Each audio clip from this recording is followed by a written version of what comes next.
जी नाज़रीन, मैं इस टाइम मौजूद हूँ पार्लियामेंट के बाहर और हमारे साथ एक छोटी सी बच्ची मौजूद है जो माशाल्लाह बहुत ही प्यारी वीडियोस बनाती है। इस्लामाबाद में सबसे कम उम्र बच्ची है जो कि वीडियो बनाती है। इन्हीं से पूछते हैं कि ये जो है ना यहाँ आज आई है कश्मीर के साथ इजहार यकजहती करने के लिए। अस्सलाम वालेकुम बेटा। वालेकुम अस्सलाम। आप यहाँ क्या करने के लिए आए हो आज? मैं यहाँ पे अपनी वीडियो बनाने के लिए आई हूँ और जो भी मेरे व्यूवर्स हैं मैं उनको ये बताना चाहती हूँ कि आप भी इन सब में शामिल हुए और इंशाल्लाह कश्मीर पाकिस्तान बनेगा। अच्छा, आप जो है ना वैसे कौन सी वीडियो बनाती हो? आपके चैनल का नाम क्या है? मेरे चैनल का नाम है रमेशा शान। मैं व्लॉगिंग करती हूँ। अच्छा, तो Assalamu alaikum friends and my family, welcome to my channel and today we are going to do a challenge and the challenge name is tongue twister challenge and we are going to do in public, so let's go।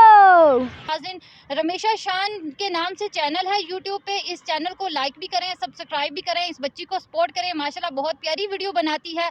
और आज ये इस्लामाबाद यहाँ parliament house के बाहर आज Kashmir day मनाया जा रहा था और आज ये भी यहाँ पे इजहार यकजहती के लिए आई हुई थी। तो इंशाअल्लाह फ़ायज़ा को इजाज़त दें। अल्लाह हाफिज़।